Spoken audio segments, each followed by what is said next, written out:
Eyebrow raiser out of college football, Mike Leach, the embattled coach at Texas Tech, who was suspended for the Alamo game, now has been fired by the school. He was notified today when the school handed him a termination letter moments before he and the school were going to appear in court.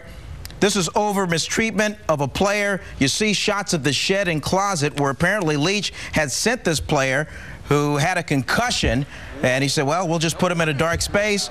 The players have sided behind the player in question and against Leach, saying, hey, just like a dog, they just threw him in the shed and turned the lights out. So Mike Leach now fired by Texas Tech. We go from that to some Olympic news. It's just right around the corner, and there are 23 members of the Canadian team, and 4 come from the San Jose Sharks. There you see Patty Marleau, who's having an outstanding season. Joe Thornton also will be playing for the Canadian team, along with Dan Boyle and goal-scoring machine Danny Heatley. After the skate-around today, well, we got reaction in the locker room on being chosen to play for their country. Well, there's going to be a lot of fans there. A lot of the whole country's going to be watching, so it's you know, it's going to be the top thing for Canada for 2 weeks. I've come a long way. I've gone through a lot of ups and downs in my career, and this is certainly going to be an up, and it's a great opportunity, especially being in Canada. I think that makes it even more special. Yeah, here's someone who's had a lot of ups in his career, and that is Isaac Bruce, who has been inactive since the Green Bay game. But Isaac Bruce in the 49ers season finale at his old team, the Rams, apparently is going to play. He started his career with the Rams in 1995. He's been active again for most of the season due to injury. His contract is up after that game. We don't know of his plans, whether he's going to retire or not, but Isaac Bruce apparently will be back in the fold. Headed to the Pro Bowl, which will strangely be the week before the Super Bowl, will be 3 starters for the 49ers. In fact, we've heard from Vernon Davis today, who's going for the first time as a starter in his career. Andy Lee also will be going as a part of the 49ers, along with Patrick Willis. Reaction from the locker room today. My goals are beyond, you know, are pretty much beyond this. It's a good stepping stone, but you know, I'm not satisfied. I'm not satisfied, so I want to keep moving forward. You know, I'm not too surprised because this is what I expected. It means a lot. It's a great accomplishment for me, myself, but also for our teammates, for our punt team. You know, they've worked hard all year, and it's kind of a joint honor, because without them, I couldn't do my job. Hey, check it out, check it out. The 49ers unveiled their brand new cafeteria. Actually, it kind of looks like a restaurant. This is at their headquarters down in Santa Clara. It used to be an old closed-in tent, but oh no, not anymore. And the food, apparently, according to Dave Gangona, is fabulous. So that from the 49er headquarters today. Tomorrow it'll be the Sun Bowl. Stanford against Oklahoma. Stanford in one of their final practices before they left for El Paso. You see Toby Gerhardt. Tavita Pritchard will apparently start the game, and Pritchard's no stranger to big games. He was the quarterback in 2007 when Stanford upset USC, so he's got a chance to be at the helm, at least at the start of another big one tomorrow. You're always one play away in any position, and really at the quarterback position, you have to be ready, you know, at the drop of a dime to go in and be as prepared, if not more, than the starting guy, you know. And you know, so we'll take this head on. You know, the offense is ready. We'll be ready for this challenge ahead of us. Yeah, Andrew Luck, who had started most of the season, he went down with the injury. Apparently, he may see some action as well against the Sooners of Oklahoma. You got to check out the end of this bowl game today. This is a humanitarian bowl, okay? And this is Bowling Green against Idaho in black.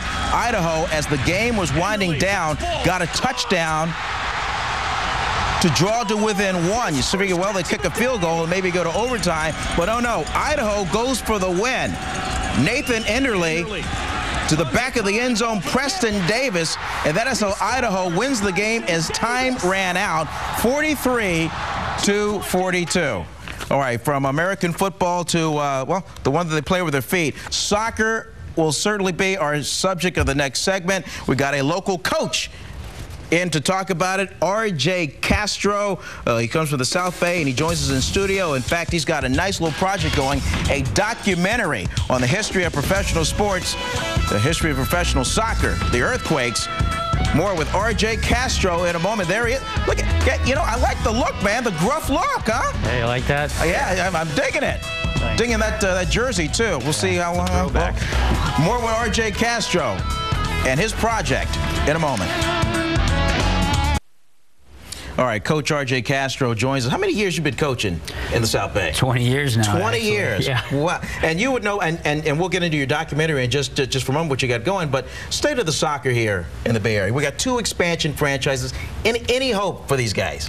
I think so. I mean, it's the 3rd year for the Quakes. You're right. You know, they got a couple of players that got a little stint at the national team. You know, you're going to have some players that are coming off injury. You know, the team started to come towards the end of the season together. I think you know, it's definitely going to be a good possibilities. Then you look at the FC Gold Pride. You know, the ladies are moving over to Hayward. I think this is their 2nd year. A lot of good players again playing on the national team. Rachel Bueller, you know, Barney Barnhart in the back in the goal. So I think you know, with those types of players coming out, you know, hopefully you're going to have they can financially make it at the gate to maintain? I think we're still working on that. You know, that's what we're trying to do, get more people out to the games, you know, like yourself. I think, you know, in the comparisons to the San Francisco Candlestick game when you saw Messi and Barcelona bring out, you know, a huge fan base. Hopefully we're going to get there in the 2010 season. I see this Quakes retro jersey you got on here, so which leads us to the documentary you've been working on. This is like a history of the Quakes in the Bay Area, is Yeah, I mean, somewhat, right? So in the middle of July into August, they had a 35-year reunion. The guys came from all over the country, you know, telling their story about what it was like to be a San Jose Earthquake. Before the Sharks, the San Jose Earthquakes were the only professional team. So, you know, the Sharks are a really positive team now, but I think the Earthquakes are trying to